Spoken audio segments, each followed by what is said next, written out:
है कि मैं जादवपुर क्रॉसिंग के पास यानी कि जादवपुर थाना के सामने ठीक खड़ा हूँ और यहाँ पर भारतीय जनता पार्टी यूथ मोर्चा द्वारा यहाँ पर सड़क को अवरोध किया गया है। और जो अवरोध किस लिए किया गया हम आपको बता रहे हैं कि आज जादवपुर थाना के पास क्यों था, क्या घेराव? देखिए, आज जादवपुर थाने के सामने हम लोग आंदोलन कर रहे हैं। इसका कारण है कि हमारा एक सभा स्थल था, आज तीसरा दिन था। हमारे डॉक्टर इंद्रनील खान हमारे प्रदेश के अध्यक्ष युवा मोर्चा के, उनके नेतृत्व में और युवा मोर्चा के कार्यकर्ताओं के नेतृत्व में जो हमारे एक छोटे भाई की हत्या कर दी गई, उसको मानसिक रूप से उसको जिस प्रकार से अत्याचार किया गया और जिस प्रकार से उसकी मृत्यु हुई है, उसके न्याय के लिए, उसके विचार के लिए आज हम लोग 2 दिनों से धरना दे रहे थे। आज हमारा तीसरा दिन था और आप जाकर देख लीजिए, उस धरने मंच को तोड़ दिया गया है पुलिस के द्वारा और वहां पे तृणमूल कांग्रेस के कैडरों के द्वारा। ऐसा है कि यहाँ पर तृणमूल कांग्रेस भी, यहाँ पर जो पुलिस है वो भी तृणमूल कांग्रेस के कैडर की तरह काम करती है। इसके पहले भी हम लोगों ने देखा है, इन लोगों को किसी भी प्रकार का क्रिमिनल्स को पकड़ने का कोई इनके पास में कोई दिलचस्पी नहीं है। सिर्फ और सिर्फ भारतीय जनता पार्टी को कैसे रोकना है, किस प्रकार से पंचायत में भारतीय जनता पार्टी के प्रत्याशियों को रोकना है, किस प्रकार से काउंटिंग एजेंट को निकालकर बाहर फेंक देना है, इन्हीं सब चीजों के लिए राजनीतिक रूप से इस्तेमाल किया जा रहा है पुलिस का। और यही हमारा एक अभियोग है। हम शुरू से हम लोग बोलते आए हैं कि यहाँ पर पुलिस जो है एक राजनीतिक कार्यकर्ता की तरह काम करती है, जिसका आज प्रमाण आपके सामने है। हमारा मंच को तोड़ दिया गया है और इसके खिलाफ हम लोग आज यहाँ पे जादवपुर थाने के सामने खड़े होकर हम लोग आंदोलन कर रहे हैं। पुलिस, तृणमूल कांग्रेस और वामपंथियों का एक साठगांठ, एक जोड़ करके, एकजुट होकर ये लोग भारतीय जनता पार्टी के खिलाफ ये लोग कर रहे हैं, षड्यंत्र कर रहे हैं। कल उसका एग्जाम्पल आपने देखा, जिस प्रकार से हमारे एओपी लीडर ऑफ अपोजिशन, विपक्ष के नेता शुभेंदु अधिकारी, उनकी गाड़ी को चेक सिक्योरिटी में रहते हुए भी उनको पटाखा दिखाया गया। ये बिना पुलिस के मदद का संभव नहीं है। हम सीधा सीधा इल्जाम लगा रहे हैं पुलिस के ऊपर में। पुलिस सब कुछ कर रही है, पुलिस यहाँ पर अशांति करवा रही है। पुलिस ही सबसे बड़ी क्रिमिनल है पश्चिम बंगाल में। नहीं, खुश हम लोग खुश नहीं है। इसको ये पूरा जो स्ट्रक्चर है, इस स्ट्रक्चर को तोड़ना बहुत जरूरी है। जादवपुर यूनिवर्सिटी में आपको नशे के जो आदि लोग हैं, यहाँ पर किसी भी प्रकार का, आपको क्या लगता है कि पुलिस को नहीं मालूम है कि यहाँ पे नारकोटिक्स का यहाँ पे मादक अंदर जा रहा है? यहाँ पर पुलिस दलाली खा रही है, पुलिस यहाँ पर बिकवा रही है, पुलिस यहाँ पर मादक पदार्थों की बिक्री करवाती है, अंदर में उसका खपत होता है और इसका एक हिस्सा पुलिस के पास जाता है, इसका एक हिस्सा यहाँ के तृणमूल कांग्रेस के लोगों तक जाता है। ये पूरा एक साठगांठ, एक षड्यंत्र है वामपंथी और तृणमूल कांग्रेस के लोगों का, जिसके लिए जो इंक्वायरी जिस प्रकार से होनी चाहिए उस प्रकार से इंक्वायरी नहीं हो रही है। ये सिर्फ लोगों को दिखाने के लिए हो रहा है।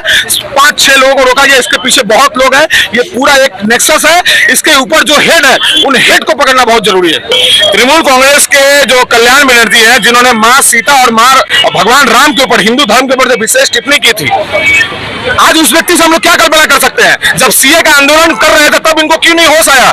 जब संसद भवन में बिल पास होता है सीए को लेकर, तब यहाँ पर तृणमूल कांग्रेस हमारे नेताओं के खिलाफ, हमारे प्रधानमंत्री के खिलाफ आंदोलन करते हैं सड़कों पर उतरकर। तब इनको ये ख्याल क्यों नहीं आया कि हमें कोर्ट में जाना चाहिए, हमें सुप्रीम कोर्ट में जाना चाहिए?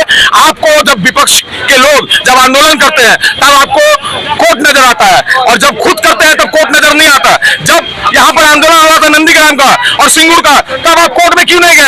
तब ममता बनर्जी क्यों यहाँ पर खड़े होकर आंदोलन कर रही थी सड़कों पर? सड़क पर उतरकर आंदोलन करना फ्रीडम ऑफ एक्सप्रेशन का हमारा राइट है, ये हमारा अधिकार है। इस देश का संविधान हमें यह अधिकार देता है कि हम सड़कों पर उतरकर पब्लिक फोरम में जाकर लोगों से बात करें, संवाद करें और शासक से सवाल पूछे। यह भी एक जरिया है। सुप्रीम कोर्ट में, कोर्ट में हमारे लोग जाएंगे, लीगल हमारा प्रोसेस जरूर होगा, लेकिन इसके साथ साथ हमें सड़कों पे भी उतरना है, लोगों तक जाना। हम एक सामाजिक संगठन है, हम एक राजनीतिक संगठन है, हमारा योगदान, हमारा जो जवाबदेही है वो लोगों तक भी है। इसलिए हम लोग सड़क पर जाएंगे और लोगों से सवाल पूछेंगे, सरकार से सवाल पूछेंगे। अभी तक कुलपति का सिलेक्शन क्यों नहीं हो पाया जादवपुर यूनिवर्सिटी में? तो छात्र संघ का इलेक्शन ये आपको यहाँ के पश्चिम बंगाल के जो राज्य सरकार है उनसे पूछना चाहिए, जिनके प्राक्तन शिक्षा मंत्री अभी जेल में है दुर्नीति के लिए।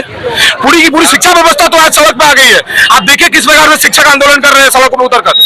आज लगभग 3 साल से भी ज्यादा हो गया, हमारे शिक्षक जो है वहां पे धूप में, बारिश में, ठंड में, गर्मी में, वहां पर तपते हुए, भीगते हुए, ठंड में ठिठुरते हुए वहां पर आंदोलन कर रहे हैं। आज तक कभी ममता बनर्जी वहां पर गई, उनसे पूछा कि आप क्यों इस प्रकार से बैठे हुए, हम आपके साथ हैं? ये किस प्रकार का ह्यूमनिज्म है, किस प्रकार का मानवता है? ममता बनर्जी जब विपक्ष में थी तब उन्हें हर जगह पे सीबीआई सीबीआई सीबीआई नजर आती थी। आज सीबीआई के नाम से उनको चिढ़ हो गया। क्यों? ये दोहरा मापदंड क्यों, ये दोहरा नीति क्यों, ये डबल स्टैंडर्ड की राजनीति क्यों हो रही है? हमारा सवाल ममता बनर्जी से। देखिए, हम लोग थाने के पास इसीलिए आए हैं क्योंकि जादवपुर इस विश्वविद्यालय में एक विद्यार्थी जो रैगिंग के चलते जो कि अपना प्राण गंवा चुके हैं, अपना जीवन गंवा चुके हैं, ये इस तरह से जो लगातार ये जादवपुर विश्वविद्यालय में जो हो रहा है उसके चलते हम लोगों ने ये बीजेपी की तरफ से हम लोगों ने आवाज उठाया था और हम यहाँ पे 4 दिन व्यापी हम लोग यहाँ पे एक धरना मंच किया हुआ था जादवपुर 8B में, जो वो विश्वविद्यालय के एकदम बगल में ही था। और वो वहाँ पे हम लोग धरना मंच करके अपना जो पक्ष है, अपना जो बात है वो हम लोग रख रहे थे। और ये जनता भी सुन रही थी, क्योंकि ये रास्ता को अवरोध करके नहीं किया जा रहा था, साइड में करके किया जा रहा था। तो हम लोग इसीलिए आज जब सुबह में हम लोग देख रहे हैं, हम लोग धरना के लिए आ रहे थे धरना मंच में बैठने के लिए, तो फिर हम लोग ने देखा कि हम लोगों का धरना मंच तोड़ दिया गया, हम लोगों का धरना मंच को उठा दिया गया और ये पुलिस प्रशासन की तरफ से किया गया, जो कि बिना कोई इंटीमेशन दिए हुए वो इस तरह से पुलिस प्रशासन नहीं कर सकती है, क्योंकि कोई भी पार्टी अपना पक्ष रख सकती है। ये गणतंत्र है और ये यहाँ पे गणतंत्र के नाम पे यहाँ पे गणतंत्र का गला घोटा जाता है। ये पश्चिम बंगाल में ऐसे ही होते आ रहा है और ममता दीदी का ये क्षेत्र है, इलाका है, और ममता दीदी इस तरह से कर रही है जो पश्चिम बंगाल में कोई किसी का पक्ष, जो विरोधी है दल, जो पक्ष अपना रख सकते हैं, जो बात अपना रख सकते हैं, उनका गला घोटा जाता है, उनको अपना पक्ष रखने तक नहीं दिया जाता है। तो उसी के चलते हम लोग यहाँ पे धरना हम लोग का हटा दिया गया है। उसके चलते हम लोग थाना घेराव करने आए हैं कि जो भी हम लोग का जो मोर्चा, महिला मोर्चा, जो भी हम लोग मिल के यहाँ पे धरना कर रहे थे, हम लोग नहीं कर पा रहे थे, इसके लिए हम लोग अपना आवाज उठा रहे, इसीलिए हम लोग आए थे। कल्याण बनर्जी तो अपने पुराने बयानों के विपरीत बोल रहे हैं। उनकी नेत्री ममता बनर्जी कह रही है कि वामपंथियों ने यह काम किया है। वो कोर्ट में ना जाकर अपनी नेत्री को यहाँ के रजिस्टर के विरुद्ध में बोलता क्यों नहीं है? क्यों यहाँ पे सीसीटीवी फुटेज का कैमरा लगाने का प्रबंध उन्होंने नहीं किया? शिक्षा मंत्री से कल्याण बनर्जी की बात नहीं होती है, इससे तो यह प्रमाण होता है पार्टी के सांसद अपने मंत्रियों के साथ, अपने सहकर्मियों के साथ बातें नहीं कर सकते। इतना अकेलापन, उनकी बात कोई नहीं सुन रहा है कि वे कोर्ट जा रहे हैं। छी छी छी छी, ईश्वर उनको शक्ति दे। भाजपा इसमें राजनीति कर रही है, क्या कहेंगे आप? भाजपा क्या राजनीति कर रही है? एक बच्चे की मृत्यु हो गई, उसके साथ खड़े रहना, उसके परिवार के साथ खड़े रहना राजनीति है। बगुला में कल शुभेंदु अधिकारी अभी स्वतंत्र घोषणा करके गए, उसके परिवार के साथ खड़े रहेंगे, उस बच्चे के परिवार के पास रहेंगे। यहाँ पर एक तरह का घटन घटता रहेगा। पश्चिम बंगाल में लोग आपस में नूरा कुश्ती करेंगे, दिल्ली में बैठकर एक संघ में सभा करेंगे, प्रेस वार्ता करेंगे, INDIA का एक अलग से मिनी सेक्रेटेरिएट बनाएंगे और अब सड़क पर उतर करके जब इनके विरुद्ध बोलेंगे तो आपको तकलीफ हो रही है। तो क्या लगता है इस मौत का जिम्मेदार कौन है? इसकी मौत का जिम्मेदार सरकार भी है, जो वामपंथ संगठन अंदर बैठे हैं वो भी है, जो पूरा का पूरा जादवपुर यूनिवर्सिटी का प्रशासन है वो भी है। सरकार तो है ही, पश्चिम बंगाल की सरकार। भाजपा क्या इसके लिए सीबीआई इंक्वायरी चाहेगी? बिल्कुल चाहेगी, क्यों नहीं चाहेगी। आज आप हमारे विरोधी दल नेता का भाषण सुन लीजिए, उन्होंने स्पष्ट कहा। इससे मेरे विचार तो मैं नहीं रखूंगा, तो हमारे नेता ने आकर के जो बात बोलनी थी सबके सामने प्रत्यक्ष रूप से रख दी है। जादवपुर यूनिवर्सिटी का जो संगठन है वो आपको यहाँ पर आके शुभेंदु अधिकारी के सामने विज्ञापन दिया है कि हमारी मांग को पूरा की जाए। इससे पहले संगठन कहा था, बीजेपी का साथ क्यों नहीं दे रहा? नहीं, संगठन की बात नहीं है। एक अघटन घटा है, दुर्घटना घटी है, आपने देखा है किस प्रकार से रैगिंग होता है। आज ऐसी घटना घटने के बाद जो कार्यकर्ता नहीं, वहाँ के जो स्टूडेंट्स हैं, जिस प्रकार से उन पर दबाव बनाया जाता था, जिस प्रकार से उनको दबा के रखा जाता था, सप्रेस किया जाता था, आज उनमें एक शक्ति आई है कि सब लोग हमारे यूनिवर्सिटी के पास आए हैं। उनको लगा जो मंच हमारे लिए सबसे सर्वोत्तम होगा, जो मंच हमारे लिए लड़ेगा, उस मंच पर वो आए और हमारे मंच पर आए। इसके लिए हम उनके भी प्रणाम करते हैं, नमस्कार जताते हैं और 100% पूर्ण रूप से उनके पास खड़े रहने के लिए उनको आश्वस्त करते हैं। इंडिया के टीम में सीपीएम भी शामिल है। इंडिया नहीं, INDIA सीपीएम भी शामिल है, टीएमसी भी शामिल है, जबकि वामफ्रंट का जादवपुर यूनिवर्सिटी में कब्जा रहा है। तो अभी क्या लगता है कि एक तरफ से जाके कल्याण बनर्जी जो हाईकोर्ट में PL डाले हुए हैं, तो ये क्या सीपीएम के खिलाफ डाले हुए या? अरे ये तो ध्यान भटकाने के लिए, ये सब ध्यान भटकाने की टैक्टिक्स है। इनकी बातों पे आप मत पड़िए, ये भी पॉलिटिक्स है। राजनीति तो वही कर रहे हैं। इंक्वायरी के पहले बता दिया कि फलाना व्यक्ति जो है वो दोषी है, फला संगठन दोषी है, और उसके बाद में अपने ही संगठन के लोगों को, ये जो यहाँ पर हमारा रजिस्ट्रार जो है इस यूनिवर्सिटी के अंदर में, उनके अगेंस्ट में कार्रवाई कीजिए। उनको तो जॉइंट CP क्राइम ने कल बुलाया था। तहकीकात हो, जो व्यक्ति व्यक्ति इसके पीछे गुनहगार है। एक विशेष रूप से वो तबका जो पास हो चुका है यूनिवर्सिटी से और अभी भी हॉस्टल पे कब्जा करके रखा है, इनको लेकर के पूर्णतः जांच होनी चाहिए।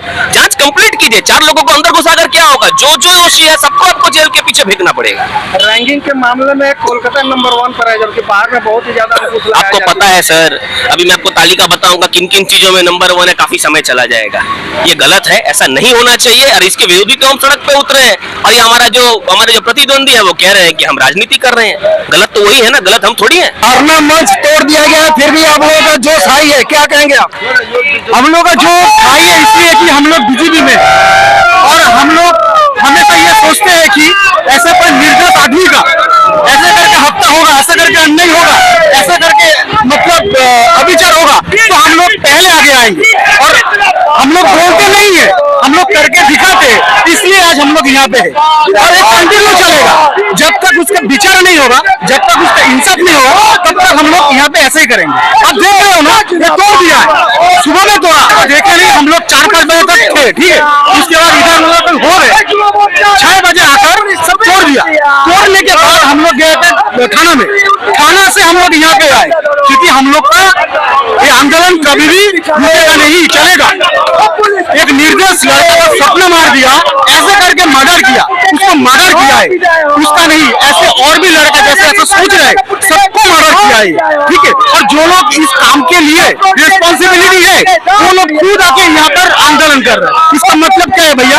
आप खून मार रहे हो और खुद काट दे रहे हो, खुद मरम लगा रहे हो, इसका मतलब क्या है? इसका मतलब क्या है? आप खुद मार रहे हो और खुद बोल रहे हो कि इंसाफ चाहिए, इंसाफ चाहिए। मारा क्यों? रिस्पॉन्सिबिलिटी कौन है? ये दायित्व किसके ऊपर था? ये तो सरकार के ऊपर का था ना। ये लोग खुद मारते, खुद इंसाफ मांगते, तो सोचो कैसे सोच का ये लोग मतलब पार्टी है और पार्टी कर रहा है ये तो कार्य करता है। पुलिस के द्वारा धरना मंच को तोड़ दिया गया है, लेकिन फिर भी भारतीय जनता पार्टी के युवा मोर्चाओं का जोश अभी भी हाई है, क्योंकि जब तक ये जस्टिस नहीं मिल पाता, आप देख पा रहे हैं कि जैसे इस धरना मंच को जैसे तोड़ा गया है, फिर भी भारतीय जनता पार्टी का युवा मोर्चाओं का जोश हाई है। आप देख सकते हैं टूटे हुए मंच पर भी ये लोग लगातार प्रदर्शन कर रहे हैं। धरना मंच तोड़ दिया गया, फिर भी आप लोगों का जोश हाई है, क्या कहेंगे? देखिए, ये धरना मंच तोड़ने की सिर्फ बात नहीं है, प्रतिदिन बंगाल में ऐसा कोई ना कोई हम लोग का भाई बंधु, हमारा भाई बहन रिगिंग होता रहता है। कोई वो सहन नहीं कर पाता, खुदकुशी कर लेता है, उनका परिवार में आंसू रोते हैं सब। तो इसकी प्रतिवाद में हम युवा मोर्चा आंदोलन में है, आंदोलन हम लोग करेंगे। अगर ये मंच तोड़ दिया जाएगा, हम रास्ते में बीच में बैठ कर आंदोलन करेंगे, लेकिन हम ये आंदोलन नहीं छोड़ेंगे। बंगाल को चेंज होना पड़ेगा। इतना करप्शन हर जगह बंगाल में हम युवा हम लोग उतर आए। ये हम लोग का टीएमसी का जो सफेद उठती जा रही है, एक तो कैडर लोग है जिसे सब पुलिस बोलते हैं, उन लोग ने तोड़ा है। इस धरना मंच के लिए पुलिस का परमिशन था, फिर भी पुलिस के द्वारा और तृणमूल कांग्रेस के जो भी कार्यकर्ता थे उसके द्वारा इस धरना मंच को तोड़ दिया गया, ऐसा आरोप लगा रहा है भारतीय जनता पार्टी के युवा मोर्चा के सदस्य और युवा मोर्चा के कार्यकर्ता। अब सबसे बड़ा सवाल है कि जब यहाँ पर शांति प्रिय तरीके से धरना चल रहा था तो फिर इसको तोड़ा किसने? जब पुलिस का परमिशन था तो फिर इसको तोड़ा किसने? जबकि ममता की सरकार, सबको पता है राज्य की सरकार। तो अब सबसे बड़ा सवाल फिर भी वही उठता है कि आखिर इस धरना मंच के तोड़ने के पीछे मंशा क्या थी? इन्होंने कभी भी, अभी आप देख सकते 2 दिन पहले से यहाँ पर शांतिपूर्ण तरीके से धरना मंच चल रहा था, लेकिन फिर इसको आधी रात को आके इसको तोड़ दिया गया। अब यहाँ इसको लोग, ये जो भी भाजपा के कार्यकर्ता है, जो भी भारतीय जनता पार्टी के यूथ कार्यकर्ता है, वो कहना है कि इससे बड़ा काला दिन और कुछ नहीं हो सकता, क्योंकि हम लोगों ने किसी का कोई नुकसान नहीं पहुंचाया, फिर भी इस शांति मंच धरना को कैसे तोड़ दिया गया, ये बहुत बड़ा सवाल है। और इस चीज को लेकर अभी भी आप देख सकते हैं कि भारतीय जनता पार्टी के युवा मोर्चा के कार्यकर्ता और सदस्य जमीन से लेकर जमीन पर धरने पर बैठ चुके हैं, और यहाँ पर जो मंच को तोड़ा गया था वहां पर भी ऊपर बैठे हुए हैं, और ये डायरेक्ट सीधे तौर पर बता रहे हैं कि जब तक